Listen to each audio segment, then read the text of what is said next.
기다림의 시간. 기도를 오래 했지 않습니까?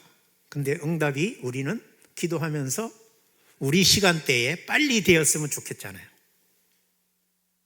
그리고 혹시 병이 나신 분들도 그 질병의 투병 시간이 길어질수록 좀 빨리 나았으면 하는 마음들이 있잖아요. 또 누군가로부터 마음이나 몸으로 상처를 입은 사람도 회복을 기다리는 시간들이 있죠.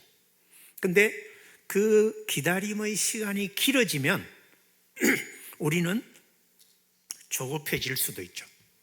조급해지면 오늘 이 출애굽기 32장에서 이스라엘 백성들 같은 우상을 만들 수도 있는 거죠. 그래서 이 기다림의 시간이라는 것이 어찌 보면 우리가 하나님을 얼마나 신뢰하고 순종하는지를 드러내는 믿음의 거울이 될 수 있습니다. 우리는 선택을 할 수 있겠죠.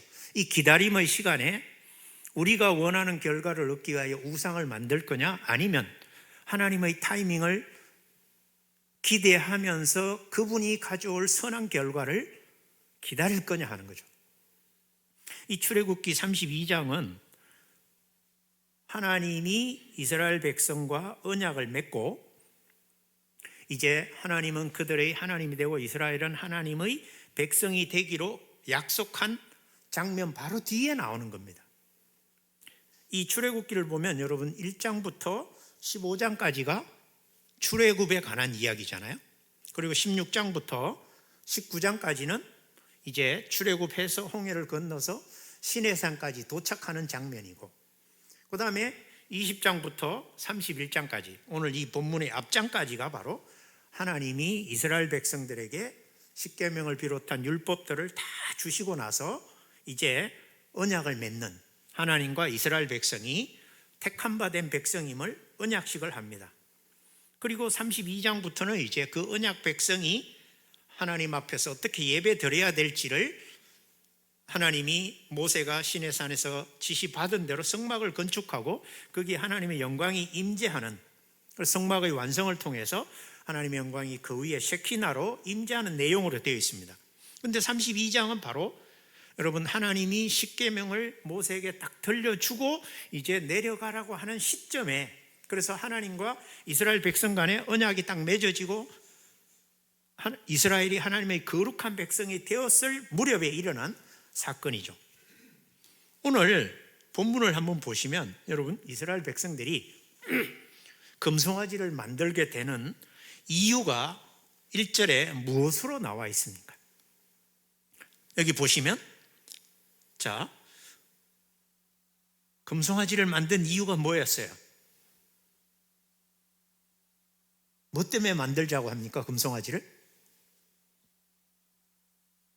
모세가 산에서 내려옴이 더딤을 보고, 여러분 더딤이라는 이 단어는 히브리어로 보쉐시라고 하는 단어인데, 이건 지연되다 연기되다라는 이 보슈라는 단어에서 유래한 단어예요. 그런데 이 단어는 지연되다 연기되다라는 시간의 지연을 가리키기도 하는 거지만 여기는 부끄러워하다, 실망하다, 당황하다라는 뜻이 있어요. 그러면 이 더디다는 것은 백성들의 입장에서 모세의 부재가 그들에게 어떤 심리적 현상을 유발했다는 거예요? 당황스럽고 실망스러운 심리 상태를 유발했다는 거죠. 그럼 여러분, 왜 모세의 부재가 이들에게 이런 당황스럽고 여러분 실망스러운 심리 상태를 만들었을까요? 이들이 하나님을 제대로 이해하지 못하고 모세가 자신들을 인도하는 하나님 같은 역할을 했다고 착각한 거죠. 그래서 이들의 하나님에 대한 이해 수준이 여러분 낮기 때문에 하나님을 출애굽의 인도자로 생각한 게 아니라 모세로 이해했기 때문에 그들은 모세가 눈앞에서 보이지 않자, 여러분 며칠 동안이나 지금 없는 상태일까요? 여러분 모세가 며칠이나 시내산 꼭대기에 있었다고 알고 계세요? 제가 오랜만에 설교하니까 저 오 목사님이 어떻게 설교하는지 잘 모르시는 분들 계시죠? 저는 절대 혼자 얘기 안 해요. 어떻게 하죠? 항상 여러분에게 질문을 하고 여러분이 답을 하셔야 설교가 끝나요. 그러니까 빨리빨리 답을 하시면 설교가 빨리 끝납니다. 며칠 있었을까요? 네? 잘 안 들려요. 틀릴까봐 지금. 40일. 네, 이따가 제가 초콜릿 하나 드리겠습니다. 누가 했는지를 몰라서 못 드리겠는데 40일이죠.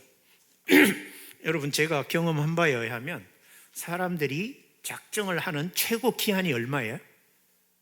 대개 금식기도 한다 하면 며칠 작정해요? 예? 3일. 예, 3일 하는 사람도 있죠. 또 좀 더 하면, 저는 열흘을 해봤어요. CCC 다니면서 대학 시절에. 아이고 여러분, 열흘 하고 나니까 걸어 다닐 힘도 없어요. 생각할 힘도 없고. 근데 41일 모세가 가 있었으니까, 예수님이 40일, 이스라엘 백성 40년 광야 이런 것 때문에 40일 하는데, 여기도 40일간 모세가 없었어요. 그러니까 지도자의 부재가 곧 하나님의 부재라고 생각하는 순간 우리는 우리 안에 심리적으로 어떤 현상이 일어나냐 하면 실망스럽고 당황스럽고 우리가 원하는 바를 이루지 못할 거라는 불안에 빠지게 된다는 거죠. 하나님의 침묵과 이 지도자의 부재는 우리의 믿음이 어떤지 그 실체를 증명해 주는 시기이기도 해요. 그래서 이 절대적인 지도자로 알고 있던 사람이 눈에 보이지 않자 백성들은 그 더딘 때문에, 실망한 것 때문에 대안을 찾죠. 뭐라고 합니까? 어떤 대안을 찾습니까? 우리를 인도할 모세 같은 눈에 보이는 신을 만들자. 그래서 요구한 게 뭐죠? 아론에게. 모세가 여호수아를 데리고 올라가면서, 여호수아는 산 중턱에 기다리고 있고요, 모세는 지금 산 꼭대기에서 하나님과 이 출애굽기에 나오는 모든 성막과 제사장 제도와 여러분 그 안에 기물들과 예배와 절기와 이 모든 것에 관한 것을 다 듣고 있는 중이고, 마지막에 하나님이 직접 돌을 잘라가지고 거기다 손으로 글을 쓰셔서 십계명을 딱 준 장면이 31장 끝이에요. 그래서 모세가 이제 막 내려올 참이에요. 근데 백성들은 바로 그 시점에 이렇게 하나님의 천상계가 하나님을 경외하고 예배하고 찬란한 영광이 있는 산 꼭대기에, 그 아래 인간 세계에서는 죄로 물들어가고 타락한 본성을 그대로 드러내는 우상숭배의 모습을 보는데, 여러분 눈에 보이는 하나님을 믿지 못하는 인간들은 모세를 신처럼 여겨서 그 모세처럼 눈에 보이는 신을 만들기 위하여 어떤 요구를 하냐면, 아론에게, 아론이 지금 이 땅에서의 리더십을 발휘하라고 모세가 위임을 한 상태거든요. 그러니까 아론에게 와서 뭐라고 얘기합니까? 아니 모세가 지금 간 지가 40이 됐는데 도무지 내려올 생각을 안 하고 뭐 하는지를 모르니, 우리는 하루하루가 날마다 그래도 하나님이 모세를 통하여 말씀하실 때는 어떻게 해야 되고 무엇을 해야 될지 알았지만, 지금은 우리가 무엇을 해야 될지 모르니 우리가 하고 싶은 대로 좀 하기 위하여 신을 만들어 섬깁시다. 그래서 아론이 어떻게 합니까? 절대로 그런 우상은 만들 수 없습니다. 여러분은 하나님의 언약 백성이기 때문에 그렇게 모세를 대신할 어떤 또 다른 신을 우리는 만들 수가 없습니다라고 아론이 이야기하죠. 여러분, 제가 질문하고 있습니다. 뭐라고 얘기합니까? 아론이. 여러분, 백성의 엄청난 압박에 시달리고 있는 지도자가 있어요. 그 지도자가 백성의 압력에 굴복할 거냐 아니면 하나님의 말씀에 따를 거냐를 지금 결정해야 되는 위기에 아론은 어떤 선택을 합니까? 압력에 굴복해서 대안을 제시하죠. 뭐예요? 그러면 금귀고리를 내세요. 금귀고리. 여러분, 아론이 왜 금을 내라고 그랬을까요? 은도 있고 구리도 있고 뭐 여러 가지가 있을 텐데 왜 금을 내라고 했겠어요? 나름대로 JQ를 발휘한 거예요. 잔머리 지수를. 왜냐하면 사람들이 제일 비싸게 여기는 게 뭐예요? 금이잖아요. 금을 내라고 하면 아이고 아까워서 못 내겠다라고 할까봐 금을 내라고 했더니 백성들이 어떻게 해요? 집안에 금이 넘쳐나는데 여기까지 귀걸이 하나쯤이 하고 너도 나도 귀걸이를 다 가져온 거예요. 그래가지고 여러분 어떡합니까? 아론이 그들의 손에서 금고리를 받아서 부어서, 그럼 여러분 이 송아지 형상이 전부 금일까요? 아니면 도금을 한 걸까요? 여러분 지금까지 어떤 송아지로 생각하고 계셨어요? 도금한 금 송아지일까요? 아니면은 순금으로 만든 송아지일까요? 순금.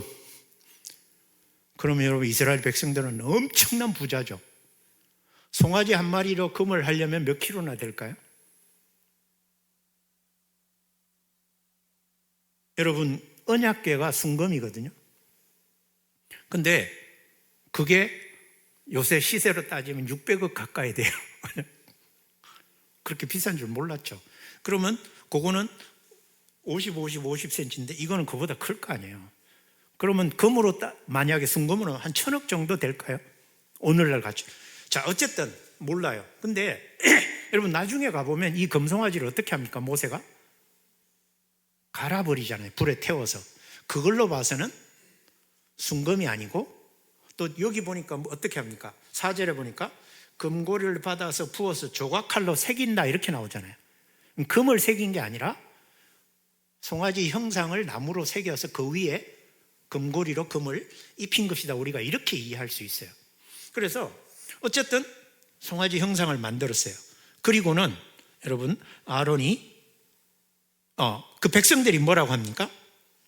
딱 아론이 조각하는 사람을 불러다가 송아지를 만들고 그 위에 또 금세공업자를 통해서 녹여가지고 그 위에 딱 도금을 했어요. 그랬더니 백성들이 우와 우리를 애굽에서 낸도한 신이다 라고 얘기를 하잖아요.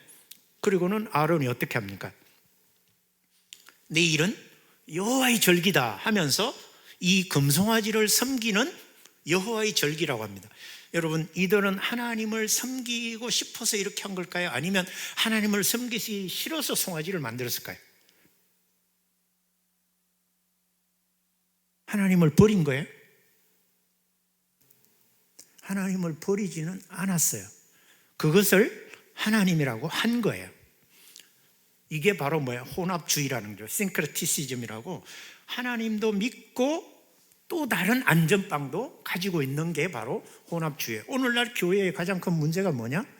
입으로는 날마다 하나님을 이야기하지만 실제로는 하나님이 내가 기대하는 바 그 오랜 기다림 끝에 응답을 하지 않으면 그 기다림을 채워줄 수 있는 또 다른 금송아지들을 하나씩 만들려고 하는 본성을 가지고 있다는 거죠. 그래서 금송아지를 만들어 놓고 여호와의 절일이라고 하고 그 다음날 보니까 어떻게 합니까? 6절 한번 읽어볼까요? 시작. 다 같이 시작.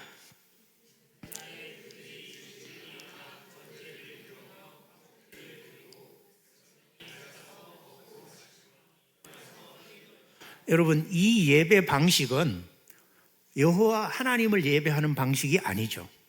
이것은 이 사람들이 애굽에서 보았던 또는 광야를 떠나오기 전에 그 이전 옛날 애굽 사람들이 축제할 때의 이방 숭배 신들을 숭배하는 모습들을 그대로 여기서 재현을 하고 있는 거죠. 그러니까 여러분 이들은 하나님의 이름으로 우상을 섬기면서 축제를 하고 있는 거죠. 결국 자기 쾌락을 쫓기 위하여 신을 만들어 놓고 절기를 지키고 있는 거죠. 외형은 여러분 하나님 섬기는 것 같아요. 여호와의 절기를 지키는 것 같아요. 근데 그 중심에는 우상 숭배가 있는 거죠.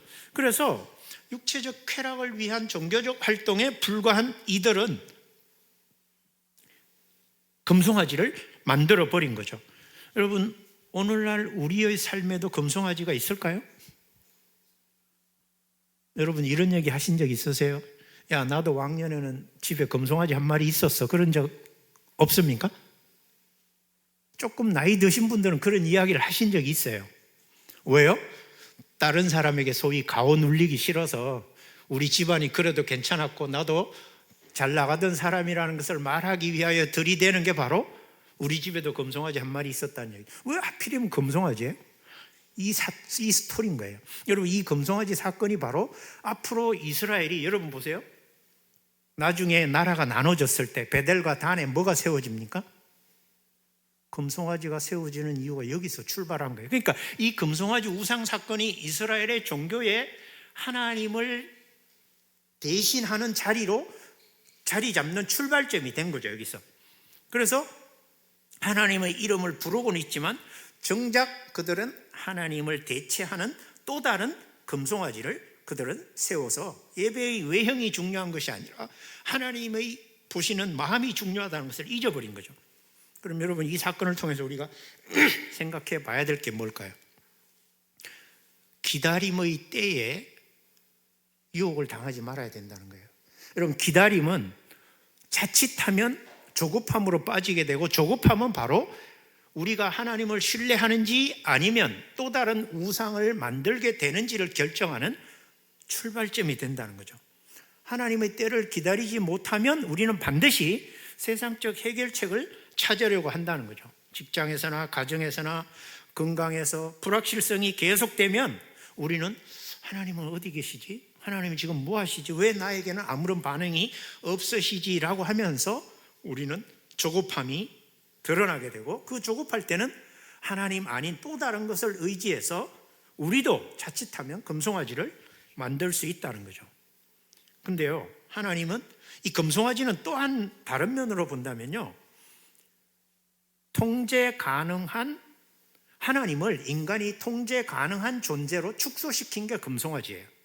그러니까 하나님이 우리가 소원하는 바, 우리가 원하는 바, 우리가 기대하는 바대로 움직여주는 존재로 만든 것이 바로 금송아지라는 거죠. 여러분, 교회 다니면서 가장 경계해야 할 게 뭐냐 하면, 하나님이 마치 나의 화수분 같은 분이어야 한다는 생각이에요. 겁 나와라 뚝딱, 뭐 나와라 뚝딱 하면 그렇게 뚝딱뚝딱 답을 해주시는 하나님으로 착각하거나 그렇게 기도하거나 그렇게 신앙생활을 하는 게 바로 뭘 만드는 행위냐 하면 금송아지를 만드는 행위다라는 것이죠. 그래서 하나님의 본질은 여러분, 우리 눈에 보이거나 우리 손 안에 들어오거나 우리의 가시적인 범주 안에 계시는 분이 아니라는 거죠. 우리의 욕망이나 바람이나 아니면 우리의 소망의 편의에 맞춰서 하나님을 왜곡하지 않도록 하나님의 본질을 우리가 잘 기억할 필요가 있다. 하나님은 영이시니 예배하는 자가 영과 진리로 예배해야 된다는 사실을 우리는 기억할 필요가 있겠다라는 거죠. 이렇게 모세의 더딤이 이스라엘 백성들에게 금송아지를 만드는 우상 사건으로 일어났을 때, 여러분 7절에 보면 이제 스토리가 바뀌는데, 여긴 땅 아래로 내려왔다가 다시 땅 위로, 산 위로 올라가죠. 산 위에서 어떤 일이 일어나냐 하면, 여호와께서 모세에게 이르시되 너는 내려가라. 자, 여러분 7절 같이 한번 읽어보십시다. 그리고 하나님이 어떤 심정이실 것 같은지를 나타내는 표현이 나오는데 한번 찾아보실래요? 7절 읽어보겠습니다. 시작. 여호와께서 모세에게 이르시되 너는 내려가라. 내가 애굽 땅에서 인도하여 낸 내 백성이 부패하였도다. 자, 여기서요, 이스라엘 백성을 가리켜서 누구 백성이라고 합니까? 네 백성이라고 그러죠. 누구 백성이래요? 왜 하나님이 이렇게 말씀하셔요? 여러분, 하나님 기분이 어떤 것 같아요? 지금 굉장히 좋으신가요? 하나님 삐진 것 같죠? 왜요? 조금 전까지는 내 백성이라고 했는데, 모세 네 백성, 네가 애굽에서 인도해낸 네 백성이 어떻게 됐다고요? 부패했다. 여러분, 하나님 왜 이렇게 말씀하셔요? 백성들이 뭐라고 그랬어요? 아까 모세에 대하여 우리를 애굽 땅에서 인도하여 낸 사람이 누구예요? 모세죠. 그러니까 하나님이 이스라엘 백성들 말을 그대로 인용해서 얘기하는 거예요. 이것들이 나와의 언약을 저버리고 나라는 존재는 전혀 생각하지 않고 너를 인도자로 생각하니 얘들은 네 백성이다라고 모세에게 얘기하는 거예요. 모세는 그 말을 들을 때 어떤 생각이 들었을까요? 여러분이 지금 산꼭대기에 있는 모세예요. 네 백성이 부패하였다. 네가 인도하여 애굽에서 인도하는 네 백성이 부패하였다. 자, 하나님 말씀 들었어요. 어떻게 반응하시겠어요? 예?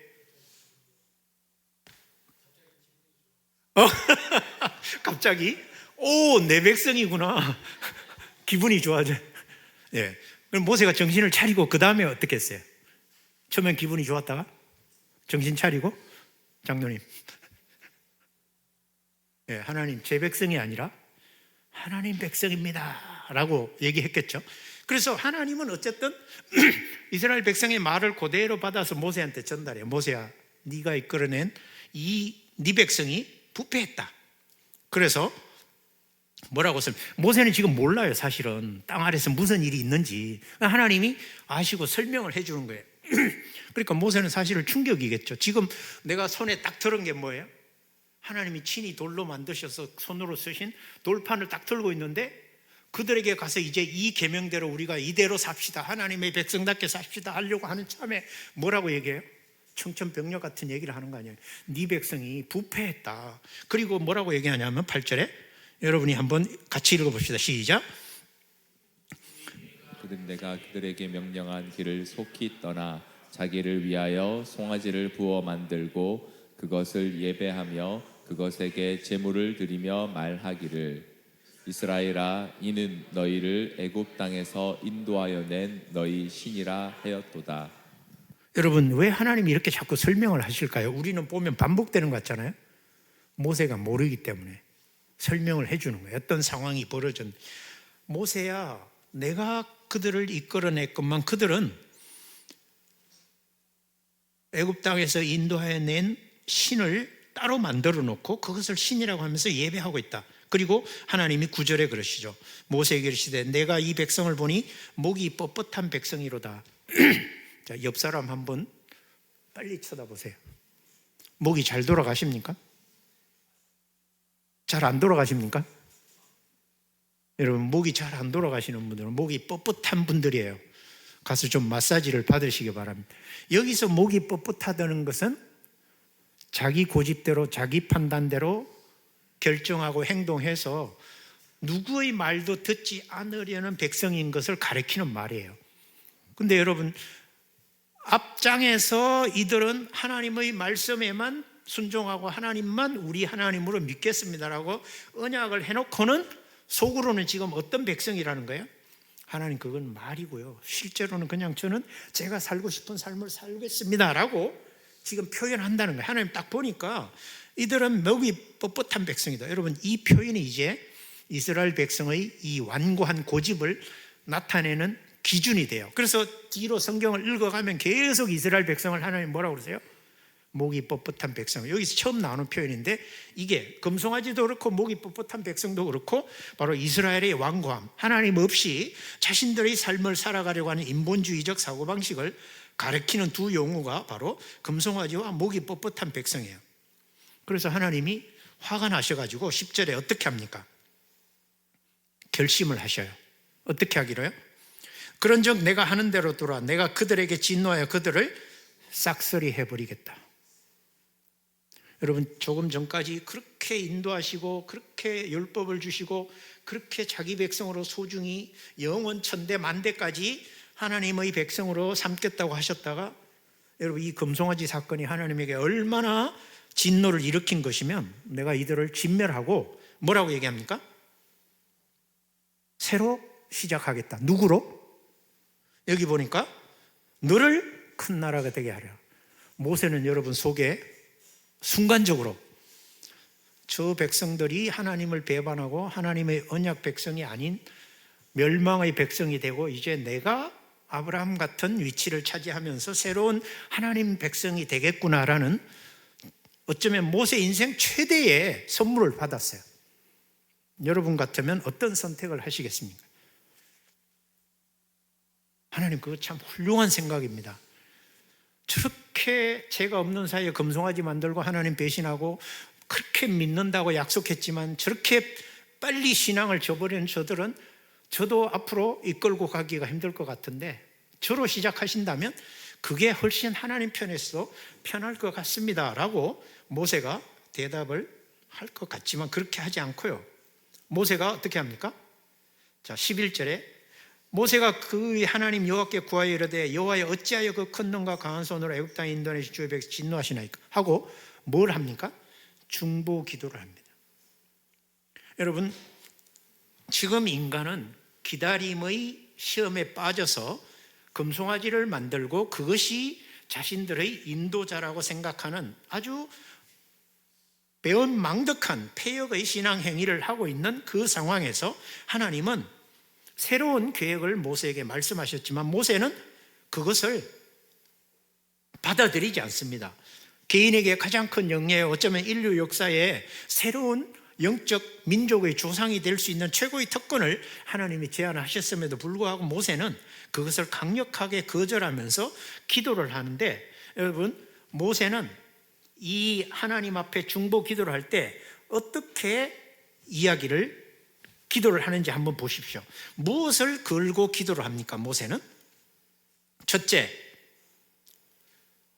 여러분 12절에 보니까 어찌하여 애굽 사람들이 이러기를 여호와가 자기 백성을 산에서 죽이고 지면에서 진멸하려는 악한 의도로 인도해 내었다고 말하게 하시려 하나이까. 여러분, 여기서 모세가 걱정하는 건 뭐죠? 하나님의 명예예요. 하나님이 여러분 애굽 사람들에게 어떻게 이스라엘 백성을 이끌어낸다고 바로에게 얘기하고 나왔어요? 이 백성은 하나님을 믿는 민족이어서 특별히 이들이 살 장소가 따로 있고 이들은 온 세상 사람들과는 다른 방식과 다른 신을 섬기며 살 거야. 그 신이 지금 이들을 인도해 내가고 있어. 그 이름이 여호와야. 근데 지금 여기서 하나님이 시내산 아래에 있는 이스라엘 백성을 다 죽여버리면 모세는 뭐라고 얘기해요? 하나님이 자기를 섬기게 한다고 데려가더니 그들을 싸그리 멸망을 시키는 아주 악하고 민족을 사랑하기는커녕 저주하고 멸망시키는 하나님 아니냐라고, 왜 그렇게 하나님의 명성에 먹칠하시려는 생각을 하십니까? 라고 이야기를 하죠. 그래서 애굽 사람들이 하나님의 이름에 욕을 먹이게 되지 않겠습니까?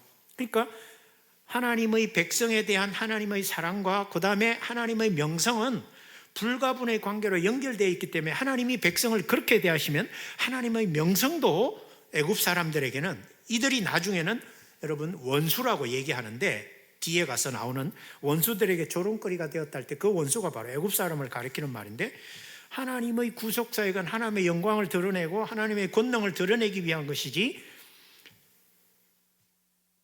그럼에도 불구하고 하나님이 만약에 그들을 죽이시면 하나님 이름이 뭐가 되겠습니까? 라고 하나님의 명성을 이야기하고요. 두 번째, 무엇을 붙들고 있습니까?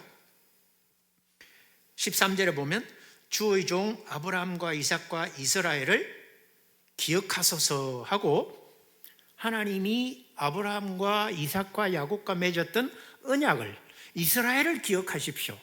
여러분, 언약이라는 것은 이스라엘 백성이 어떤 행동을 함에 따라 변화되는 게 아니라 하나님의 신실하심에 의해서 맺어진 일방적인 성취의 약속이잖아요.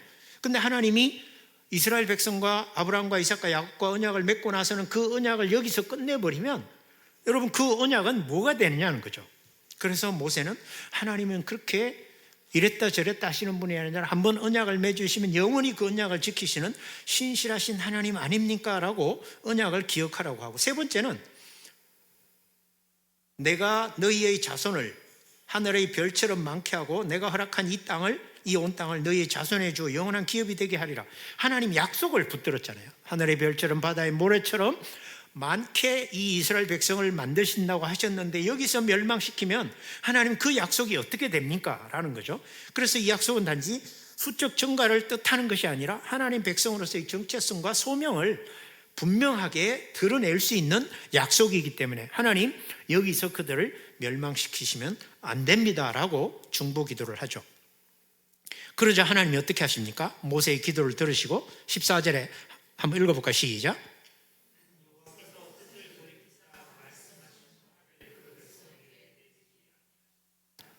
여러분, 하나님이 이랬다 저랬다 하시죠. 그런 하나님이세요? 여러분, 하나님 뜻을 뭘로 바꿀 수 있어요? 여러분, 하나님 뜻을 바꿀 수 있을까요, 우리가?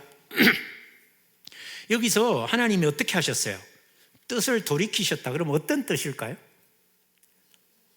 이스라엘을 진멸하고 모세로 새로운 나라를 시작하겠다는 뜻을 돌이켰다, 그 말이죠. 근데 이 돌이켰다는 나함이라는 단어는 하나님이 저들이 기분 나빠서 내가 저것들을 멸망시키고 모세를 통하여 새 나라를 만들어야지라는 여러분 그런 어떤 감정적 후회가 아니라, 하나님은 그럼에도 불구하고 어느 쪽을 선택하기로 했냐 하면 그들의 죄에도 그들의 허물에도 그들의 우상 숭배에도 불구하고 그 언약을 지키시기 위하여 긍휼을 선택하셨다라는 뜻이에요. 뜻을 돌이켰다는 것은 이들에게 긍휼을 베풀기로 작정하셨다라는 거죠.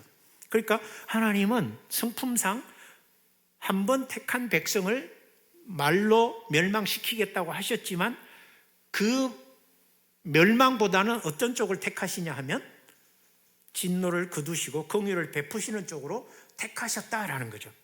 여러분, 이 모세의 중보기도를 통하여 우리는 중보기도가 무엇인지를 배울 수가 있겠죠. 중보기도는 단순히 어떤 다른 사람을 위해서 기도하는 게 아니라는 거죠.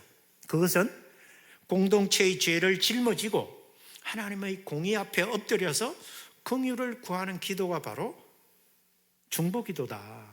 그래서 우리도 모세처럼 교회 리더는 물론 우리 모든 신자들이 깨어 기도하는 어떤 영적 제사장으로서 우리 각자의 삶의 자리에서 영적 중보의 사명을 감당해야 되겠죠.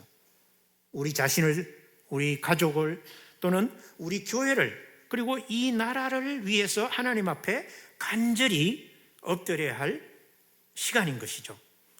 이 기도가 하나님의 마음을 움직이고 공동체를 회복시키는 불쏘시개가 될 것입니다. 그래서 진정한 회복은 위로부터 시작되고 그것이 바로 우리의 중보기도로 문이 열릴 수 있다는 거죠. 그러니까 우리는 중보기도의 능력을 믿으면서 여러분 모세처럼 하나님의 성품과 하나님의 언약과 하나님의 약속을 믿고 우리가 함께 기도하고 그리고 하나님은 진노보다는 하나님은 자비를 베풀고 은혜를 베푸시는 하나님이라는 사실을 기억하면서 우리도 이 시대의 교회와 우리 개인과 가정과 여러분 나라의 중보자가 되려는 선택들을 하시기 바랍니다. 마지막 세 번째는 여러분 모세가 이제 산에서 중보 기도하고 여러분 모세는 아직 현장을 보지 못했어요. 그냥 하나님이 말씀하시는 바만 듣고 그 자리에서 중보 기도를 하고 하나님이 뜻을 돌이키신 후에 즉 내가 그들에게 진노하지 않고 너로 새로운 나라를 만들지 않고 이들을 내가 다시 나의 백성으로 삼아서 내가 데리고 가겠다라는 약속을 받고 내려옵니다. 그래서 모세가 산에서 내려오는데 그 손에 뭐가 있어요? 하나님이 주신 두 돌판이 있잖아요. 전고판이. 그래서 양쪽 이쪽. 그래서 양쪽에 글씨가 쓰여 있었다. 근데 16절에 보면 그 판은 하나님이 만드신 것이요. 이 만들었다는 단어가 히브리 원어로는 노동하였다 그런 뜻이에요. 하나님이 그냥 대충 쓱쓱 쓴 게 아니라 얼마나 수고하고 애를 써서 이 이스라엘 백성들에게 하나님의 법을 전해 주시려고 수고하셨는지를 나타내는 단어예요. 그리고 직접 하나님이 쓰셔서 이게 손가락으로 그 말이거든요. 자, 그런데 내려오는데 여호수아는 하나님 이야기를 못 들었잖아요. 그러니까 모세와 같이 내려오다가 중간에서 들어보니까 아래에서 막 춤추며 뛰어노는 소리가 들려요. 근데 여호수아는 착각하기를 우리가 없는 사이에 외부의 다른 나라나 어떤 부족들이 쳐들어와서 전쟁이 났나 보다 하고 이야기하면서 모세에게 진중에서 싸우는 소리가 들리는데 그랬더니 모세가 이건 성전가도 아니고 폐하여 부르짖는 소리도 아니라 내가 듣기에는 노래하는 소리로다. 그래서 둘이 가까이 오니까 송아지와 그 춤추는 것들을 보고 여러분 들었을 때는 그래도 정말 민족 전체를 위하여 중보 기도를 했는데 막상 내려와서 눈으로 보니까 어때요? 어때요? 그냥 일반 표현으로 때려 죽이고 싶어요. 머리 끝까지 속된 말로 뚜껑이 열린 거예요. 그래가지고 여러분 어떡합니까? 크게 놓아요. 손에 들고 있던 십계명 두 돌판을 산 아래로 집어 던져서 깨뜨려 버렸어요. 그럼 이거는 뭘 의미할까요? 이 돌판을 던졌다는 것은 모세가 기분이 나빠서 돌판을 깬 게 아니라 감정 폭발이 아니라 하나님과 백성 사이의 언약이 이 이스라엘 백성의 죄로 인해서 실제로 깨졌다는 것을 보여주는 상징적 행동이죠. 그래서 여러분 너희가 하나님이 너희가 잘되게 하고 너희가 복받게 하고 너희가 영원히 하나님의 이름을 높이는 민족이 되기 위하여 하나님이 친히 이렇게 법을 써주셨는데 너희는 이렇게까지 배반을 하느냐라고 그 언약을 깨뜨린 것에 대하여 돌판을 깨뜨림으로써 그들에게 보여주었고, 그리고 내려와서 어떻게 하죠? 모세가 그들이 만든 송아지를 가져다가 불살라 부수어, 제가 말씀드린 대로 이게 나무로 되어 있었던 것이고, 가루를 만들어서 물에 뿌려서 어떻게 하죠? 이스라엘 자손에게 마시게 하죠. 여러분, 왜 이렇게 했을까요? 그냥 불살라 버리고 태워버려도 되는데 그걸 가루로 만들어 가지고 그걸 이스라엘 백성들이 다 마시겠어요. 거기 참석, 이 이방 예배에 참석한 모든 사람을 다 마시겠어요. 이거는 여러분, 그들이 금송아지를 신이라고 했잖아요. 근데 모세가 불살라 태우는 걸 보면서 그들이 신이라고 하는 것이 얼마나 순식간에 허무하게 없어져 버리는 우상인지를 보여주는 것이 태운 것이고요. 그러면 빻아가지고 가루로 만들어서 물에서 마시게 한 거는 뭐죠? 너희가 짓는 죄는 반드시 너희 내면으로 돌아오게 돼 있다는 것을, 그 죄값이 자기 자신에게로 속으로, 삶 속으로 깊이 들어오게 된다. 여러분, 자기들이 신이라고 했던 것을 자기들이 마셨을 때 어떤 생각이 들겠어요? 내가 신을 먹었네, 이게 아니죠. 그때는 뭐예요? 내가 신이라고 착각했던 것들이 얼마나 허무하고 그 엄청난 죄값이 내 속에, 내 존재 전체에 영향을 미치게 되는구나 하는 것을 보여주는 이 행위였다는 것이죠. 그래서 모세가 빻아서 불로 태워서 빻아서 그들에게 물을 마시게 한 거죠. 그래서 죄는 눈으로 보기에는 굉장히 매력적인 것 같지만 결국 그것은 자기 자신에게 큰 수치와 고통을 수반하는 것이다는 거죠. 그리고 나서 어떻게 하죠? 21절에 모세는 아론에게 책임을 묻습니다. 여러분, 지도자가 어떤 태도를 취하느냐에 따라 그 공동체가 바로 서기도 하고 망하기도 하는데요, 이 공동체가 이렇게 우상에 빠지게 된 가장 큰 책임이 누구에게 있다고 모세가 얘기하냐면 21절에 이 백성이 당신에게 어떻게 하였기에 당신이 그들을 큰 죄에 빠지게 하였느냐, 이 죄는 바로 지도자인 아론 당신 책임이다라는 거죠. 그러자 여러분, 그러니까 모세는 분명히 아론 당신이 이 공동체의 지도자로서 잘못해서 공동체가 잘못된 겁니다, 이 죄의 결과를 받게 된 겁니다 라고 얘기하는데 22절 아론을 한번 보세요. 어떻게 합니까? 읽어보실래요? 시작. 이 백성의 악함을 당신이 아나이다. 여러분, 누구 탓을 해요?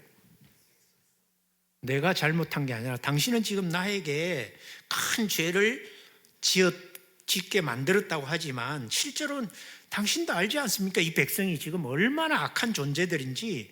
그 악 앞에 견뎌낼 장사가 어디 있습니까? 저도 그냥 나약한 한 지도자일 뿐이고 이 백성의 악함을 이길 수가 없어서 어쩔 수 없었습니다 라고 하면서 아주 황당무계한 답변을 하는데요, 뭐라고 하냐면 하나님한테 그 말을 들은 줄을 모르고 아론이 똑같이 얘기하죠. 그들이 내게 말하기를 우리를 위하여 우리를 인도할 신을 만들라. 이 모세 곧 우리를 애굽 땅에서 인도해낸 사람은 어찌 되었냐 알 수 없노라 하기에 내가 그들에게 이르기를 금이 있는 자는 빼내라 한즉 그들이 그것을 내게로 가져왔기로 내가 불에 던졌더니 어떻게 해요? 송아지가 나왔대요. 여러분, 모세가 들어도 황당한데, 우리가 읽어도 황당한데 모세는 그 자리에서 들었을 때 얼마나 황당했겠어요. 그님이 금 가져오라고 해서 던졌더니 송아지가 슉 나오던데요. 모세가 옆에서 뭐라고 했겠어요? 이 사람아, 말이 되는 소리를 해야지. 금을 어디다 던졌길래 송아지가 되어 나오냐고. 그러면서 여러분, 모세가 아론에 대하여 어떻게 얘기합니까? 아무 얘기를 안 해요. 그냥 그걸로 끝나버렸어요, 사건이. 여러분, 이 장면을 보면 아론이 모세에게 대답하는 장면은 어디서 익숙한 장면 아니에요? 네? 가인 이전에 아담과 하와가 에덴 동산에서 했던 말과 아주 비슷하죠. 하나님이요, 누구를 찾아갔어요? 아담을 맨 먼저 찾아가요. 그죠? 그래서 아담아 네가 왜 이렇게 했냐 했더니 하나님이 데려다 주신 저 여자 때문에 제 인생 망쳤거든요. 그랬더니 하나님이 또 여자한테 가가지고 여자애 너는 왜 그랬니? 그러니까 남편한테 금방 배워가지고 뱀이 그랬어요. 그럼 하나님은 뱀한테 가서는 뭐라고 해야 돼요? 너는 왜 그랬어 해야 되잖아요.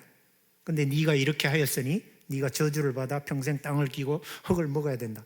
그러니까 여러분, 뱀한테는 네가 이렇게 한 걸 알고 있는데 아담과 하와에게 마치 모르는 것처럼 질문을 하잖아요. 그래서 여기는 저주가 내리고 두 사람은 저주를 면하잖아요. 근데 어쨌든 아담과 하와가 여러분, 하나님이 너희가 왜 이렇게 하였냐 했을 때 뭐라고 했으면 좋았겠어요?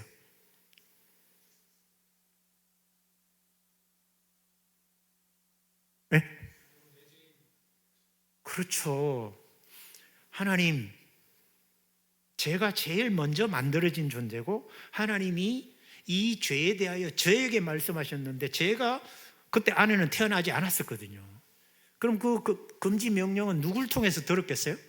아담을 통해서 들은 거 아니에요. 그러니까 하와는 하나님 말씀으로 들은 게 아니라 사람 말로 듣고 핑계를 대는 거죠. 그러니까 내 책임입니다 했으면 될 것을 핑계를 댄 거죠. 그래서 여러분, 죄의 본질은 뭐냐? 항상 남 탓을 하게 돼 있어요. 그리고 리더의 가장 약점이 뭐예요? 제 책임입니다 라는 말을 하지 못하는 거예요. 그게 리더가 가진 가장 큰 약점이죠. 하와가 뱀을 탓하고 아담이 하와를 탓하고, 그래서 결국은 죄를 짓고 저주를 받는 것처럼 아론은 여기서 자신의 책임을 인정하지 않고 백성을 탓하죠. 그리고 그 지도자가 방자하니까 25절에 여러분, 아론에 대하여 책임을 묻는 것 같았지만 결과는 말하지 않아요. 25절에 뭐라고 그래요? 모세가 본즉 백성이 방자하니, 백성이 그렇게 된 게, 이 방자하다는 뜻은 여러분 머리가 풀어졌다, 절제가 없다라는 히브리 원어예요. 그러니까 머리를 풀어 헤치고 산발한 사람 같은 모습이다 이 말이에요. 그것은 공동체 전체가 하나님 앞에서 무질서하게 됐다라는 그런 의미가 있는 파라라는 단어인데요. 그래서 그 책임이 누구에게 있다고요?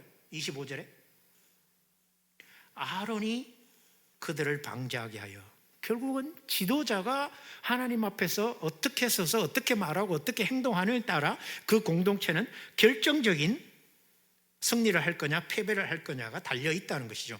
그래서 끝에 뭐라고 하죠?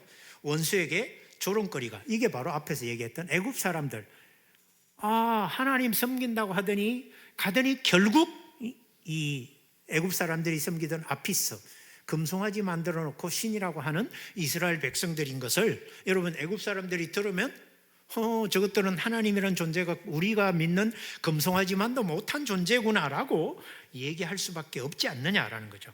그래서 여러분, 이 지도자가 무절제하고 방자할 때 공동체 전체가 무절제하고 지도자가 기준에 맞게 원칙에 맞게 행동하지 못할 때 공동체는 세상 앞에 수치와 부끄러움의 대상이 된다. 이거는 이스라엘 백성뿐만이 아니죠. 오늘날 우리 교회도 어떻습니까? 교회도 자칫하면 정말 진리라고 말하지 못하다 보니까 죄를 죄라고 말하지 못하고 사랑이란 이름으로 타협이 난무하고, 여러분, 용서란 이름으로 죄를 용인해 주는, 그래서 죄에 대하여 느슨한 아론 같은 교회가 되어가고 있는 건 아니냐는 막 그죠. 지도자들은 아론처럼 백성이 두려워서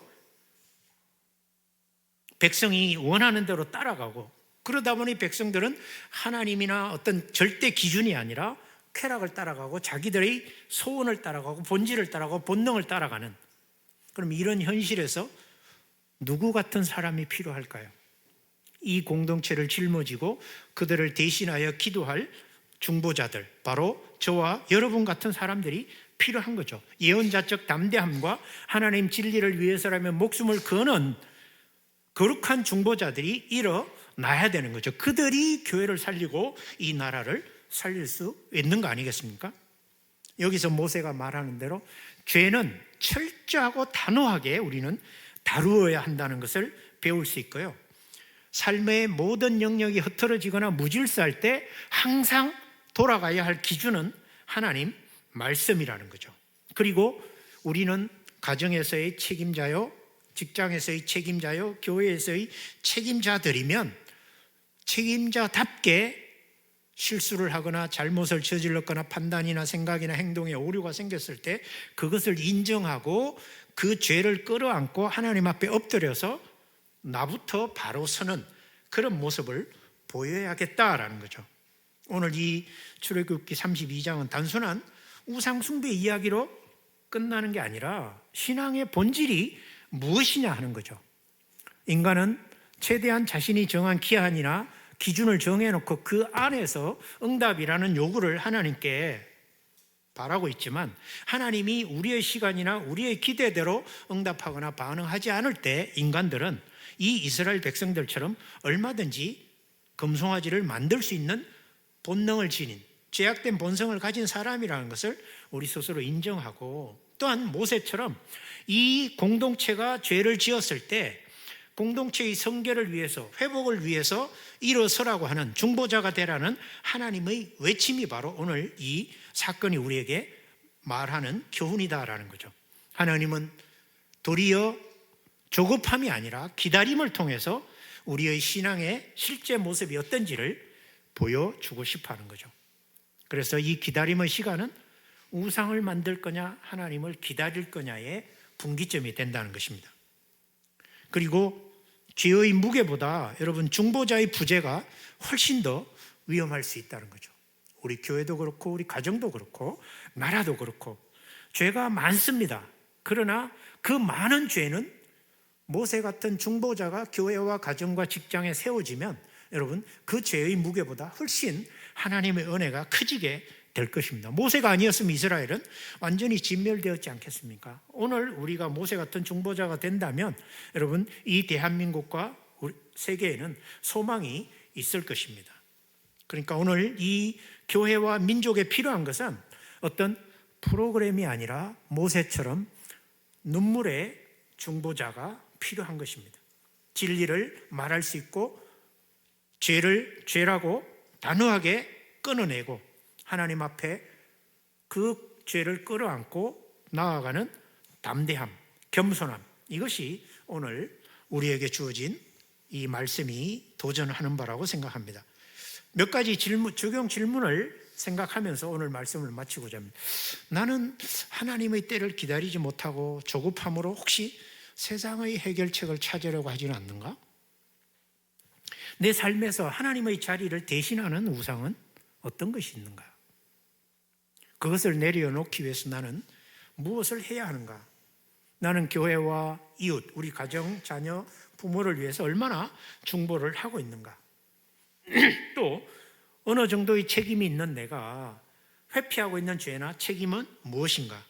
오늘 하나님 앞에서 내가 그것을 정직하게 고백할 수 있을까? 또 하나님의 말씀을 통해 내 신앙을 새롭게 하기 위해서 어떤 구체적인 실천을 이 한 주간, 이 한 달간, 이 올해 해 나갈 것인가? 여러분 이런 질문들을 놓고 이따가 함께 공동 기도 시간에 하고 또 우리 개인 기도도 했으면 좋겠습니다.